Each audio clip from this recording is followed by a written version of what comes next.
मुख्य अतिथि, शिक्षकों, माता पिता और मेरे भाई और बहनों, आप सभी को स्वतंत्र दिवस की हार्दिक शुभकामनाएं। मैं मानवी नागेश हजारे। मुझे ये बताते हुए बहुत खुशी हो रही है कि हम स्वतंत्र दिवस मना रहे हैं। मैं अपने देश पे और राष्ट्र निर्माण पर कुछ विचार प्रकट करना चाहती हूँ। आज़ादी आज़ादी असली मतलब वही समझता है जिसने कभी गुलामी की होगी। हम सौभाग्यशाली हैं कि हमने स्वतंत्र भारत में जन्म लिया।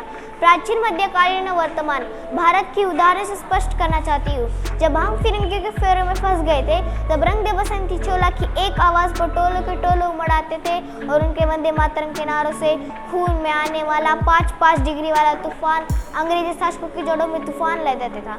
लोग मर जाते थे, मिट जाते थे, फांसी चढ़ जाते थे, तो भी अपनी देशभक्ति साबित करी होती है। सोटी थी, उसके बाद 65 और 71 सुहाग गवा देने वाली औरत।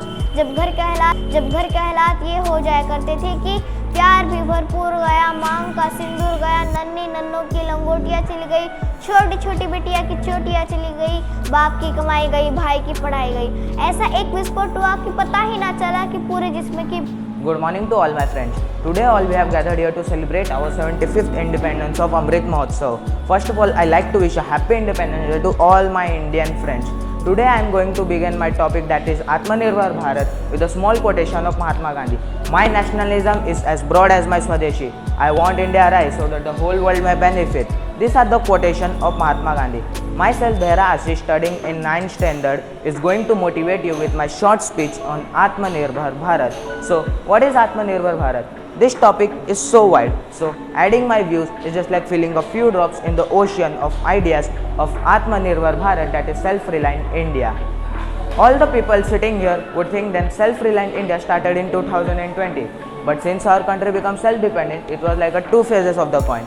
We had seen the first phase, but didn't saw the other phase. Before the foreign invasion in our country, it used to be known as a golden bird. From metals to diamond, handicraft, cotton, agriculture, education, we are at the first place in everything and competing everyone. For example, we are in the forefront in the term of education, as we are having our old universities such as Nalanda and Takshashila. As we all know, before 1947, we are under the control of British rule. But in 1947, when we got the enslavement from the British rule, our India, which used to be known as a golden bird, was now not able to feed its 35 crore population. But in such period, our government implemented many reforms in the period, such as Green Revolution in 1965, White Revolution in 1970, and Blue Revolution, which is also known as Neel Kranti, in 1980.